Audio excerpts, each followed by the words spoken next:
नमस्कार प्रिय दर्शकों, एक बार फिर आपका स्वागत है हमारे YouTube चैनल प्राचीन ज्ञान गंगा में। प्रिय दर्शकों, आज फिर नया वीडियो नई जानकारी लेके हम हाजिर हुए हैं। प्रिय दर्शकों, आज का जो प्रसंग है, आज की जो कहानी है, बड़ी पौराणिक कथा है, बड़ी पौराणिक कहानी है। प्रिय दर्शकों, आज की इस कहानी में आप जानेंगे कि इंद्र और चंद्रमा ने ऋषि गौतम की पत्नी के साथ, अहिल्या के साथ शारीरिक संबंध क्यों बनाए थे। प्रिय दर्शकों, इसी कारण से इंद्र के शरीर में हजारों लाखों योनियां उत्पन्न हो गई थी। प्रिय दर्शकों, ये कहानी बड़ी इंटरेस्टिंग है और बड़ी ज्ञानवर्धक भी है, इसलिए इस वीडियो को पूरा देखिएगा। कहानी शुरू करने से पहले जो लोग हमसे नए जुड़े हैं वो लोग हमारे चैनल को सब्सक्राइब करें, बेल आइकन ऑन करें, अच्छे अच्छे कमेंट किया करें ताकि हर आने वाले वीडियो का नोटिफिकेशन सबसे पहले आपको मिले और प्रिय दर्शकों आप उसका फायदा उठा सकें। शुरू करते हैं प्रिय दर्शकों आज की प्यारी सी कहानी, ये प्यारी सी कथा। प्रिय दर्शकों, पौराणिक कहानियों के अनुसार इंद्र के शरीर पर कई लाखों योनियों का जिक्र मिलता है। कहा जाता है कि ऋषि गौतम के श्राप के कारण इंद्र के पूरे शरीर पर योनियां उभर आई थी, जो बाद में आंखों में बदल गई। जब गौतम ऋषि ने इंद्र को श्राप दिया, उस समय इंद्र के शरीर पर हजारों लाखों योनियां बन गई थी, लेकिन बाद में वो आंखों में बदल गई थी। पौराणिक कहानियां, पौराणिक स्वर्गलोक में इंद्र का वास है। इंद्र के चारों ओर कई सुंदर अप्सराएं, कई सारी अप्सराएं मंडराती रहती हैं और इनके साथ काम क्रीड़ा करते रहते हैं। इंद्र को देवराज भी कहा जाता है, यानी देव का देव कहा जाता है, फिर भी इंद्र की पूजा नहीं की जाती है। इसके कई कारण हैं। इंद्र कभी खुद को काम वासना से मुक्त नहीं कर पाए। पुराणों में इंद्र के शरीर पर ढेर सारी आंखें होने का जिक्र मिलता है, ढेर सारी योनियां होने का भी जिक्र मिलता है। कहते हैं कि एक बार इंद्र ने महान ऋषि गौतम की पत्नी अहिल्या के साथ धोखे से संबंध बनाए थे। जब ऋषि को इस बात का पता चला तो उन्होंने इंद्र को श्राप दे दिया, जिसके कारण उसके शरीर पर हजारों योनियां उभर आई थी। इसके बाद ये योनियां आंखों में बदल गई। प्रिय दर्शकों, हमारे हिंदू धर्म के पुराने शास्त्र ब्रह्मव्रत और ब्रह्म पुराण के मुताबिक एक बार इंद्र भ्रमण करने निकले। आसमान से उनकी नजर जंगल में बने एक ऋषि की कुटिया पर पड़ी।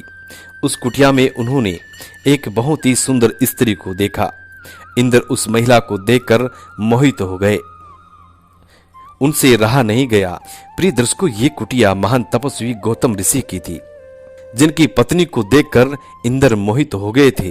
वो गौतम ऋषि की पत्नी अहिल्या थी। वैसे तो इंद्र के देवलोक में कई खूबसूरत अप्सराएं रहती थी।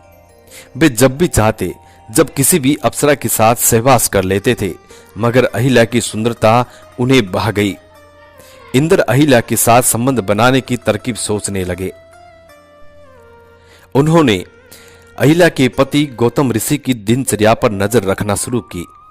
गौतम ऋषि रोजाना भोर होने से पहले जग जाते और अपने नित्य कर्म निपटाने के लिए गंगा नदी किनारे जाते। वहां पे 2-3 घंटे का समय बिताकर फिर कुटिया में आते थे। इंद्र ने इसी मौके का फायदा उठाने की योजना बनाई। एक रात जब गौतम ऋषि और अहिल्या सो गए, फिर कुछ समय बाद इंद्र ने अपनी शक्ति से भोर होने का कृत्रिम अवारण बना लिया। ऋषि गौतम को लगा कि सुबह होने को है। वे रोजाना की तरह उठ गए और नित्य कर्म के लिए निकल पड़े। उसके बाद देवराज इंद्र ने गौतम ऋषि का वेश धारण कर कुटिया में प्रवेश किया। अहिल्या को लगा कि उनके पति नित्य क्रम से निपट कर आ गए हैं। फिर इंद्र ने गौतम ऋषि के वेश में अहिल्या से प्यार भरी बातें की और उनके साथ संबंध बना लिए।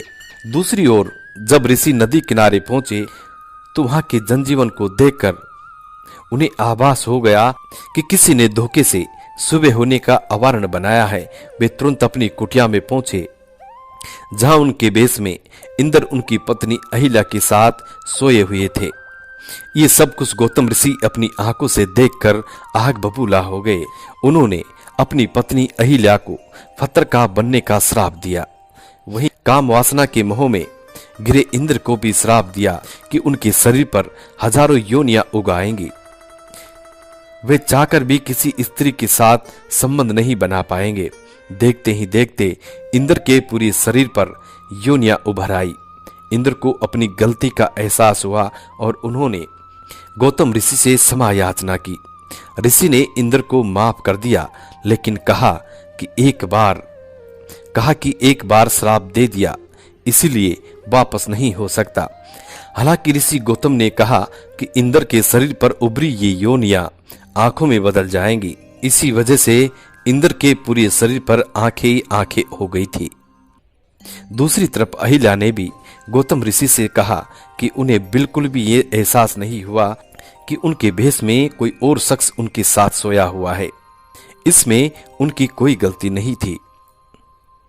उनके मन में छल की कोई भावना नहीं थी।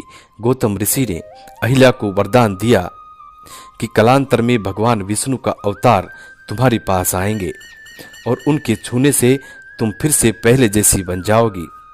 सालों बाद जब भगवान श्री हरि विष्णु श्री राम के अवतार में धरती पर जन्म लेते हैं, जब राम ने ही बाद में अहिल्या को छूकर उनके श्राप से मुक्त किया था। प्रिय दर्शकों, ये कहानी बड़ी पौराणिक है। इसी वजह से इंद्र के शरीर पर हजारों योनियां उत्पन्न हो गई थी। प्रिय दर्शकों, हम उम्मीद करते हैं कि आज की ये छोटी सी कहानी आप लोगों को बेहद पसंद आई होगी और इस कहानी से आप ढेर सारे लाभ उठाएंगे। मिलते हैं प्रिय दर्शकों आने वाले नेक्स्ट वीडियो में। तब तक अपना ख्याल रखें। जी नमस्कार, धन्यवाद।